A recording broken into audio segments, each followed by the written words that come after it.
یہ وہ لڑکے ہیں جو ہمیشہ لڑکے ہی رہیں گے۔ یہ لڑکے کیوں رہیں گے؟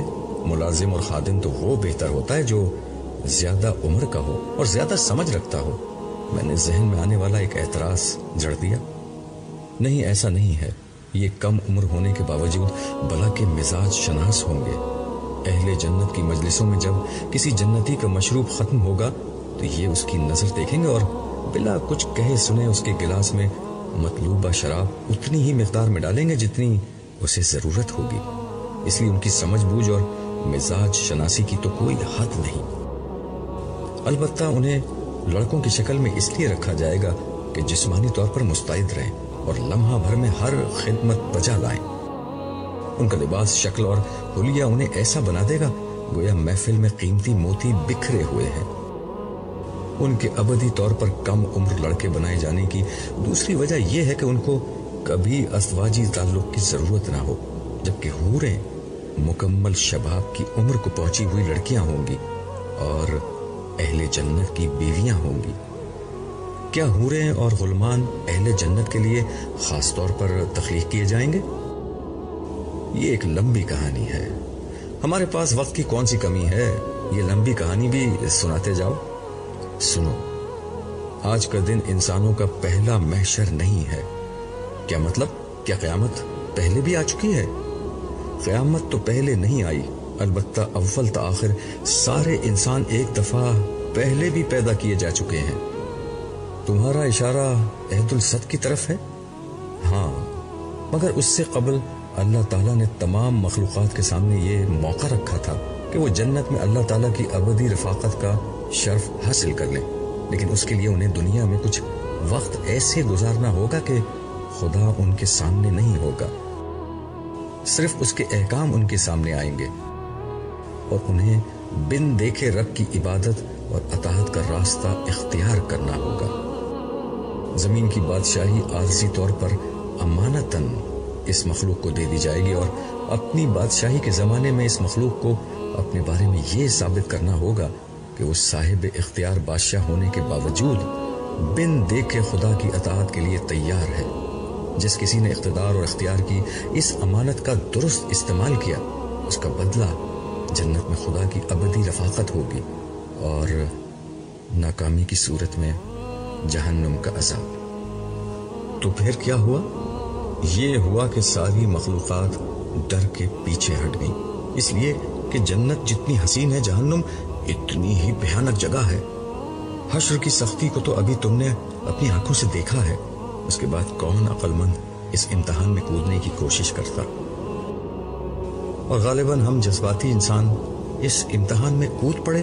میں نے لقمہ دیا، ہاں یہی ہوا تھا، لیکن خدائی امانت اٹھانے کا یہ عزم روح انسانی نے اجتماعی طور پر کیا تھا۔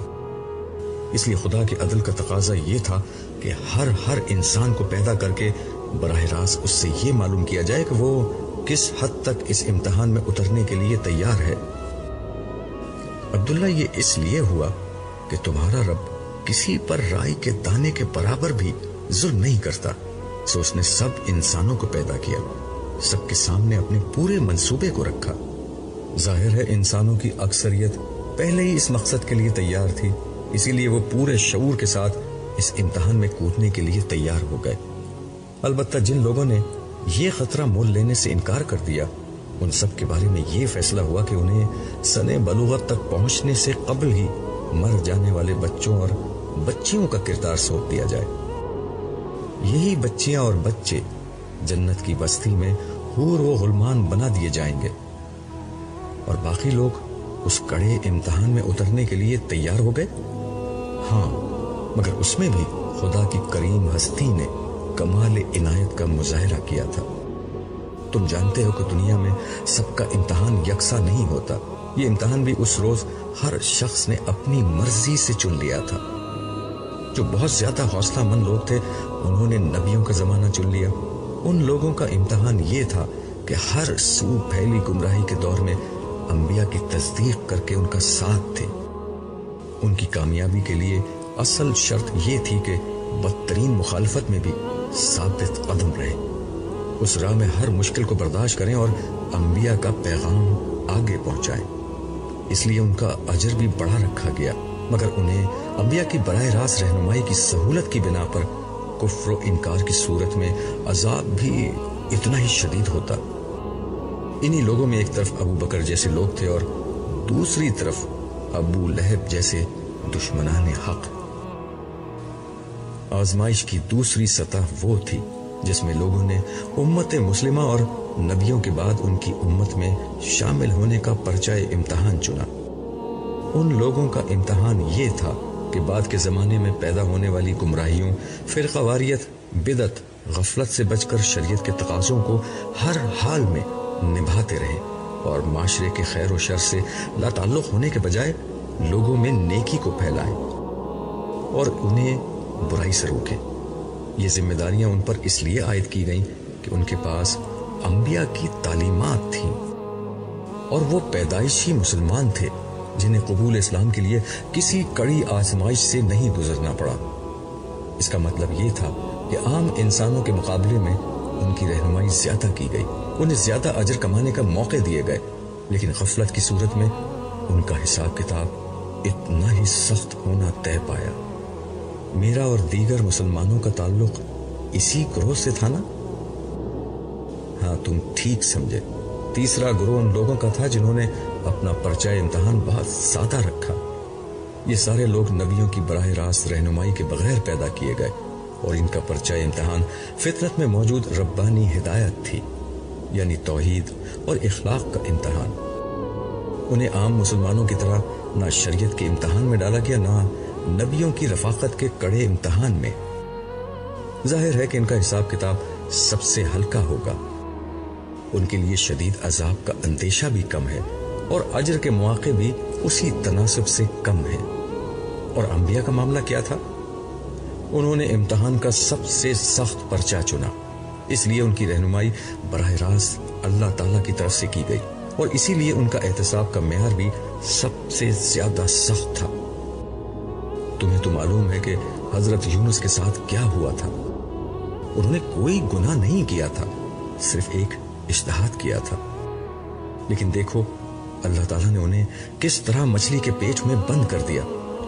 پھر اس نے اس طویل گفتگو کا خلاصہ کرتے ہوئے کہا، اصل اصول جو تمام اقسام کے گروہوں میں کام کر رہا ہے وہ ایک ہی ہے، زیادہ رہنمائی، زیادہ سخت حساب کتاب اور زیادہ بڑی سزا و جزا، کم رہنمائی، ہلکا حساب کتاب، کم سزا و جزا۔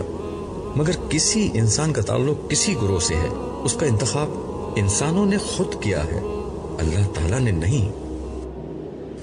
اس کا مطلب یہ ہوا کہ اگر دنیا میں میری رہنمائی بہت زیادہ کی گئی تو یہ دراصل میری اپنی درخواست کے نتیجے میں کی گئی تھی۔ ہاں، بالکل ایسا ہی ہے۔ اسی وجہ سے تم آج اتنا اونچا درجہ پانے میں کامیاب ہو گئے۔ اگر تم اس رہنمائی کی قدر نہ کرتے تو تمہیں اتنا ہی شدید عذاب دیا جاتا۔ یار، میں نے کتنا بڑا رسک لے لیا تھا۔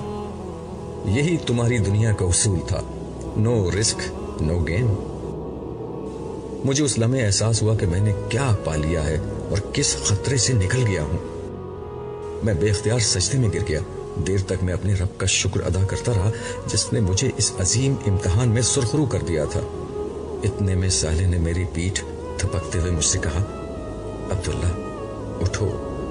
میں اٹھ کر کھڑا ہوا اور صالح کو دونوں ہاتھوں سے پکڑ کر بولا، صالح، اب میں کبھی نہیں مروں گا۔ میری زندگی میں کبھی کوئی بیماری، بڑھاپا، خوف، غم، حزن، اداسی اور مایوسی نہیں آئے گی۔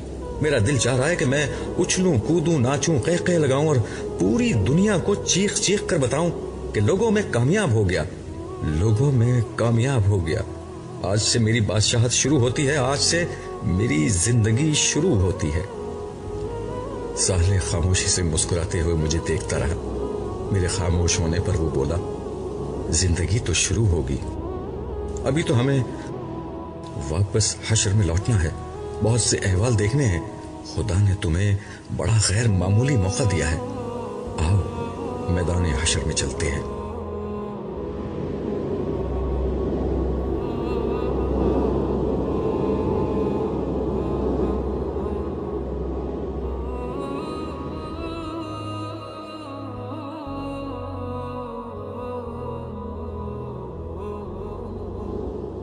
ہم ایک دفعہ پھر میدان حشر میں کھڑے تھے. بچوں سے متعلق نائمہ کا سوال میرے کانوں میں گونج رہا تھا. میں نے صالح سے کہا, میں اپنے ان دونوں بچوں سے ملنا چاہتا ہوں جو یہاں موجود ہیں. اس کا مطلب ہے کہ تم ذہنی طور پر ان دونوں سے ان کے برے حال میں ملنے کے لیے تیار ہو چکے ہو؟ ہاں, شاید میں پہلے خود میں یہ حوصلہ نہیں پا رہا تھا. میرے لیے تو اپنے استاد کا صدمہ بہت تھا. پھر اپنی بہو ہما کو برے حال میں دیکھ کر میرے اوسان خطا ہو گئے. مگر اب مجھے اندازہ ہو چکا ہے کہ ناگزیر کا سامنا کرنے کا وقت آ گیا ہے. ہاں, ابھی حشر کا دن ہے. یہ صرف جنت میں جانے کے بعد ہی ہوگا کہ انسان کے لیے ہر صدمہ اور ہر خوف و حزن ختم ہو جائے گا. صالح نے مجھ پر طاری ہونے والے غم کی توجیح کی. یہی تعبیر قرآن پاک میں جنت کے لیے استعمال ہوئی ہے. وہ جگہ جہاں ماضی کا کوئی پچھتاوا ہے اور نہ مستقبل کا کوئی اندیشہ. میں نے اس کی تائید میں قرآن پاک کی ایک آیت کا حوالہ دیا. جواب میں صالح نے ایک اور بہت اہم بات کو واضح کرتے ہوئے کہا, ہاں, جنت ایسی ہی جگہ ہے. حساب کتاب جب شروع ہوگا تو جنت و جہنم کو قریب لے آیا جائے گا. ہر شخص کی جنت یا جہنم کا جب فیصلہ ہوگا تو اسی وقت اس کو یہ بھی بتا دیا جائے گا کہ اسے کیا نہیں ملا, یعنی اسے کس عذاب سے بچا لیا گیا یا کس نعمت سے محروم کر دیا گیا ہے. کیا مطلب؟ میری آنکھوں میں تفصیل جاننے کی خواہش تھی. مطلب یہ کہ ایک شخص کے بارے میں اگر جنت کا فیصلہ ہوا تو اسی وقت اسے یہ بھی بتا دیا جائے گا کہ جہنم میں اس شخص کا ممکنہ ٹھکانہ کیا تھا جس سے اسے بچا لیا گیا ہے. اسی طرح فیصلہ اگر جہنم کا ہوا تو اس مجرم کو یہ بھی بتا دیا جائے گا کہ جنت میں اس کا ممکنہ طور پر کیا مقام محفوظ تھا. یہ تو خود اپنی ذات میں ایک بہت بڑا عذاب ہوگا. ہاں, اہل جنت کے لیے سب سے بڑی اور پہلی خوشی اس جہنم سے بچنا ہوگی, اور اہل جہنم کے لیے سب سے پہلا عذاب یہ پچھتاوا کہ کس اعلیٰ نعمت اور عظیم درجے سے وہ ابدی طور پر محروم ہو چکے ہیں. تمہیں کچھ دیر قبل بیان کردہ میری یہ بات یاد ہوگی کہ جس انسان نے روز ازل اپنے لیے جنت میں ترقی کا جتنا بڑا مکان چاہا, اس نے جہنم کے بھی اتنے ہی زیادہ پست مقام کا خطرہ مول لے لیا تھا. سو آج اس کا نتیجہ یہ نکلے گا کہ جنت میں اعلیٰ مقام ملنے کی مسرت کے ہمراہ جہنم میں سخت ترین عذاب سے بچنے کی نوید بھی ملے گی, اور جہنم میں پست ترین مقام کی مصیبت کے ساتھ جنت کے اعلیٰ ترین درجات سے محرومی کی حسرت بھی اسی تناسب سے زیادہ ہوگی. میرے خدایا, میرے منہ سے بے اختیار نکلا. ہم یہ گفتگو کر رہے تھے اور آہستہ آہستہ چلتے جا رہے تھے. حشر کے احوال ابھی تک وہی تھے یا شاید کچھ سخت تر ہو چکے تھے. وہی رونا پیٹنا, وہی پریشانی و بدحالی, وہی حسرت و ندامت, وہی اضطراب, وہی بے چینی, وہی حزن و مایوسی. ہر چہرے پر سوال تھا مگر جواب کہیں نہیں تھا, مگر سکون کہیں نہیں تھا. اسی میدان میں ایک جگہ دو لڑکیاں پتھریلی زمین پر بے یار و مددگار بیٹھی ہوئی تھیں. دونوں کی آنکھیں بری طرح سوج رہی تھیں. صاف لگ رہا تھا کہ روتے روتے ان کی یہ حالت ہو چکی ہے. نڈھال جسم, پریشان چہرہ اور مردہ آنکھیں. ان کے دکھ کی کہانی ان کے چہرے پر دور سے پڑھی جا سکتی تھی. ان میں سے ایک زیادہ بدحال لڑکی دوسرے سے کہنے لگی, لیلا, مجھے یقین نہیں آ رہا کہ یہ سب کچھ سچ ہے. انسان موت کے بعد دوبارہ اس طرح زندہ ہو سکتے ہیں. دنیا کی زندگی کے بعد ایک نئی دنیا شروع ہو سکتی ہے. نہیں, مجھے یقین نہیں آتا. کاش یہ ایک بھیانک خواب ہو. کاش میری آنکھ کھلے اور میں اپنے ٹھنڈے ایئر کنڈیشن بیڈ روم کے نرم و نازک بستر پر لیٹی ہوئی ہوں, اور پھر کالج آ کر میں تمہیں بتاؤں کہ آج میں نے ایک بہت بھیانک خواب دیکھا ہے. کاش یہ خواب ہو, کاش یہ خواب ہو. یہ کہتے ہوئے وہ بلک بلک کر رونے لگی. لیلا نے روتی ہوئی آسما سے کہا, یقین کرنے نہ کرنے سے اب کیا فرق پڑتا ہے؟ یہ خواب نہیں، حقیقت ہے۔ خواب تو وہ تھا جو ہم پچھلی دنیا میں دیکھ رہے تھے۔ آنکھ تو اب کھلی ہے آسماں، آنکھ تو اب کھلی ہے، مگر اب آنکھ کھلنے کا کیا فائدہ؟ کچھ دیر کے لیے خاموشی چھا گئی، پھر لیلا حسرت کے ساتھ آسماں سے بولی، کاش میری تم سے دوستی نہ ہوتی، کاش میں تمہارے راستے پر نہ چلتی۔ ہاں، کاش میں تمہارے راستے پر چلتی تو ہم دونوں کا یہ حال نہ ہوتا۔ پتہ نہیں اب آگے کیا ہوگا۔ آسماں کا لہجہ بھی افسردہ تھا۔ خاموشی کے ایک وقفے کے بعد آسماں نے لیلا سے مخاطب ہو کر کہا، لیلا یہ تو بتاؤ دنیا میں ہم کتنے دن رہے تھے؟ پتہ نہیں، 1 دن یا 10 دن یا شاید بس ایک پہر۔ اس وقت تو یوں لگتا ہے کہ زندگی کبھی ختم نہ ہوگی، مگر اب تو سب کچھ بس ایک خواب لگتا ہے۔ مجھے تو اب اس خواب کی کوئی جھلک بھی یاد نہیں آ رہی۔ یہ کہتے ہوئے آسماں ماضی کے دھندلکوں میں کھو گئی۔ شاید وہ ماضی کے ورق الٹ کر کوئی ایسا پہر ڈھونڈ رہی تھی جس کی یاد آج تسلی کا کچھ سہارا بن جاتی، مگر اس کی یادداشت میں کوئی ایسا پہر نہیں آیا۔ جو کچھ یاد آیا وہ خود ایک فرد قرارداد جرم کی حیثیت رکھتا تھا۔ میں آج قیامت لگ رہی ہوں نا؟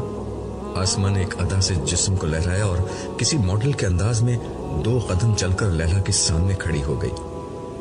لیلا اپنی درسگاہ کے احاطے میں درختوں کے سائے تلے بچھائی گئی ایک بینچ پر بیٹھی جوس پی رہی تھی، اور اس کے سامنے اس کی عزیز سہیلی آسماں لہراتی بل کھاتی اپنے نئے کپڑوں کی نمائش کر رہی تھی۔ لیلا خاموش رہی تو آسماں نے دوبارہ کہا، میں کیسی لگ رہی ہوں؟ تم کپڑے پہن کر بھی برہنہ لگ رہی ہو۔ لیلا نے بے نیازی سے جوس کا ایک سپ لیتے ہوئے اس کے لباس پر تبصرہ کیا۔ واٹ؟ سچ کہہ رہی ہوں، یہ لون کا پرنٹ تو بہت شاندار، مگر اس سے تمہارا پورا جسم جھلک رہا ہے۔ آستینیں تو تم پہننے کی عادی ویسے ہی نہیں ہو، مگر اس لباس میں تو بازوؤں کے ساتھ تمہارے کندھے بھی برہنہ نظر آ رہے ہیں۔ Well well madam, don't condemn me. میں نے آپ کے کہنے سے یہ ایسٹرن ڈریس پہنا ہے، ورنہ مجھے صرف جینز اور ٹی شرٹ پسند ہے۔ یہ آدھی بات ہے، پوری بات یہ ہے کہ ٹائٹ جینز اور چست سلیو لیس ٹی شرٹ۔ اور کیا یہاں برقع پہن کر آؤں؟ آسماں نے طنزیہ انداز میں پوچھا۔ آسماں، یہاں لڑکے بھی پڑھتے ہیں، ہمیں محتاط رہنا چاہیے، یہ ہماری ذمہ داری ہے۔ لیلا نے اسے ناصحانہ انداز میں سمجھاتے ہوئے کہا، سوری، یہ تمہاری رائے ہے، ورنہ ذمہ داری تو ان لڑکوں کی ہے کہ اپنی نظریں جھکا کر رکھیں۔ کوئی مولوی انہیں یہ کیوں نہیں بتاتا؟ یقیناً یہ ان کی ذمہ داری ہے، مگر کیا ہماری کوئی ذمہ داری نہیں ہے؟ لیلا کے اس جواب پر آسماں تنک کر بولی، کیا ہم اپنی پسند کے کپڑے بھی نہ پہنے، خوبصورت بھی نظر نہ آئے؟ ضرور پہنو اور ضرور خوبصورت لگو، مگر حیا کے دائرے میں رہتے ہوئے۔ بس کرو یار، یہاں ایک میڈم شائستہ ہیں جو ہر وقت ایسے ہی ماڈسٹی پر لیکچر دیتی رہتی ہیں، اور دوسری تم ہو۔ سنو، ان کے نقش قدم پر مت چلو، ورنہ ان کے جیسے ہی انجام ہوگا۔ ساری زندگی گھر بیٹھی رہ جاؤ گی ماڈسٹ بن کر، تمہاری بھی کہیں شادی نہیں ہوگی۔ آسماں، بری بات ہے، اتنی اچھی اور نیک ٹیچر ہیں اور تم ہو کے ان کا مذاق اڑا رہی ہو۔ ان کی شادی نہیں ہوئی تو اس میں ان کی ماڈسٹی کا نہیں، ہمارے معاشرے کا قصور ہے۔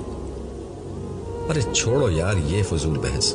یہ دیکھو، یہ جو لون کا پرنٹ میں نے پہنا ہے وہ سپر ماڈل ایکٹریس چمپا نے لانچ کیا ہے، اور اس کا ڈیزائنر بھی انٹرنیشنل شہرت کا مالک ہے۔ پتا ہے، ایک سوٹ 30,000 کا ہے۔ تم نے تو ایگزیبیشن میں جانے سے انکار کر دیا تھا، مگر وہاں بڑا مزہ آیا۔ آخر میں فیشن شو بھی تھا، اسی میں چمپا نے یہ اسٹائل پہنا تھا جسے میں نے کاپی کیا ہے۔ تم بھی بنوا لو، اور اس کے بعد میرے گھر والے مجھے گھر سے نکال دیں گے۔